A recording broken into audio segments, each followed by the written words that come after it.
रामनवमी का पावन पर्व है। इस अवसर पर पूरे प्रदेशवासियों को रामनवमी की हार्दिक बधाई। वासंतीय नवरात्रि की 9 तिथियों में जगत जननी मां भगवती के 9 अलग अलग रूपों का दर्शन करने के उपरांत पूजा और अनुष्ठान संपन्न होने के साथ ही नवमी तिथि पर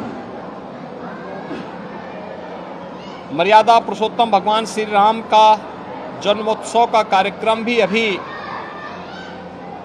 पूरे उत्साह और उमंग के साथ सभी देव मंदिरों में संपन्न हुआ है। आज प्रदेश के अंदर अलग अलग स्थलों पर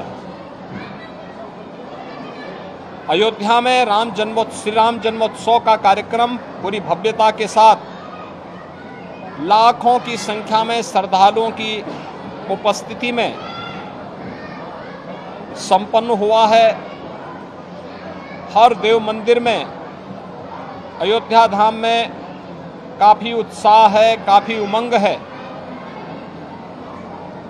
कल से लेकर के अब तक 15 लाख से अधिक श्रद्धालु अब तक अयोध्या धाम पे पहुंचा है।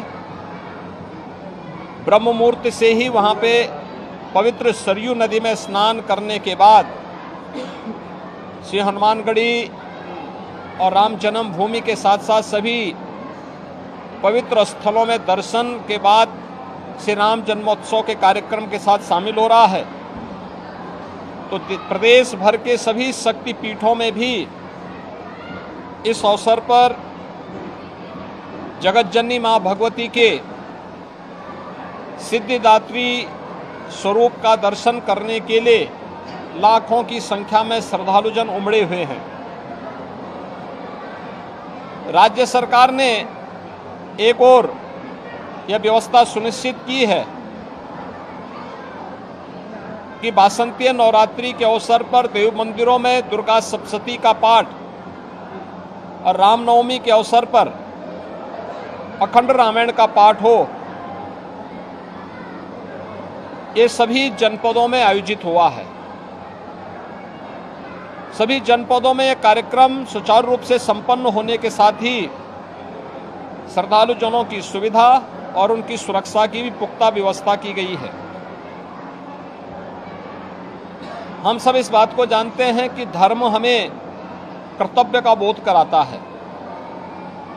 धर्म को हम मात्र उपासना विधि न समझें, बल्कि यह हमें सन्मार्ग पर चलने और हमारे कर्तव्यों का बोध हमें कराता है। और इसलिए सरकार के स्तर पर हर उस सात्विक वृत्ति को, सकारात्मक और रचनात्मक प्रवृत्ति को प्रोत्साहित करने का कार्य हमेशा किया जाता है और सरकार उसी कार्यक्रम को लेकर के निरंतर प्रयास कर रही है। मुझे प्रसन्नता है कि नवरात्रि के कार्यक्रम पूरे प्रदेश भर में पूरे उत्साह और उमंग के साथ श्रद्धालु जनों ने इस पूरे कार्यक्रम में भागीदारी बनकर के देव मंदिरों में, शक्तिपीठों में दर्शन किया और श्री रामनवमी के आयोजन में अयोध्या धाम में भी लाखों की संख्या में श्रद्धालु जनों की उपस्थिति इस बात को प्रदर्शित करती है कि सात्विक और रचनात्मक प्रवृत्ति तेजी के साथ आगे बढ़ी है। देश के अंदर आदरणीय प्रधानमंत्री जी के नेतृत्व में जिस रचनात्मकता को आगे बढ़ाया गया है वो एक नए भारत की ताकत है। उत्तर से दक्षिण, पूरब से पश्चिम, आज पूरा भारत जब एक स्वर में प्रधानमंत्री मोदी जी के नेतृत्व में बोलता है, ये भारत की ताकत का एहसास भी कराता है। भारत के सामर्थ्य को भी दुनिया के सामने प्रस्तुत करता है। एक समर्थ भारत, एक शक्तिशाली भारत की ताकत का एहसास यह सब करता है। और स्वाभाविक रूप से एक समर्थ भारत के अंदर ही ये संभव हो पाया है कि राम राज्य की उस परिकल्पना को साकार किया जा सके जिसमें बिना भेदभाव के शासन की योजना का लाभ हर गरीब, हर किसान, हर नौजवान, हर महिला और समाज के प्रत्येक तबके तक पहुंचाया जा सके। इस सदी की सबसे बड़ी महामारी के दौरान सरकार की संवेदनशीलता और सरकार के सामर्थ्य को देश और दुनिया ने देखा है और इससे पहले भी अनेक जो कार्यक्रम जन कल्याणकारी प्रारंभ हुए हैं केंद्र सरकार के द्वारा, राज्य सरकार के द्वारा, वह भी हम सबके सामने है। आपने सबने इस चीज़ को देखा होगा, बिना भेदभाव के हर गरीब को शौचालय की सुविधा उपलब्ध होना, हर गरीब परिवार के पास सिर ढकने के लिए छत उपलब्ध होना, हर गरीब के पास एक स्वस्थ ईंधन की व्यवस्था उज्ज्वला योजना के अंदर उन्हें उपलब्ध करवाने की व्यवस्था करना, हर गरीब को विद्युत के निःशुल्क कनेक्शन उपलब्ध करवाने की व्यवस्था हो, या फिर संकट के इस समय में हर गरीब को निःशुल्क राशन की सुविधा उपलब्ध करवाना।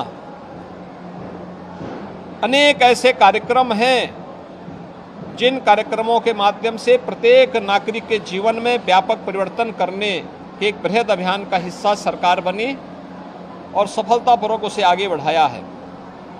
इस सरकार के सकारात्मक और रचनात्मक उस प्रवृत्ति को ही प्रदर्शित करता है जो हमें हमारा धर्म सिखाता है। धर्म को हम उपासना विधि मानने की भूल न करें। उपासना विधि किसी एक विशिष्ट पद्धति को लेकर के उसके प्रति आग्रही बनाता है। धर्म एक व्यापक अवधारणा है जो हमें कर्तव्य, सदाचार और नैतिक मूल्यों के साथ जोड़ते हुए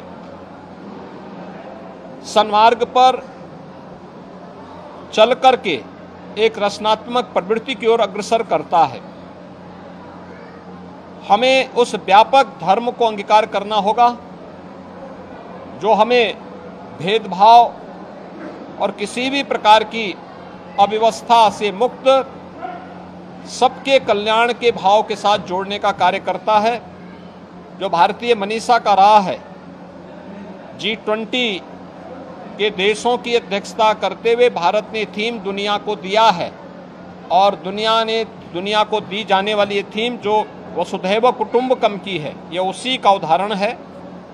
आज रामनवमी के इस अवसर पर मैं सभी श्रद्धालुजनों को एक बार फिर से पूरे प्रदेश वासियों को हृदय से बधाई देता हूं। जगत जननी माँ भगवती, आदिशक्ति माँ भगवती दुर्गा से और मर्यादा पुरुषोत्तम भगवान श्री राम से ही प्रार्थना करता हूं कि पूरे प्रदेश वासियों के जीवन में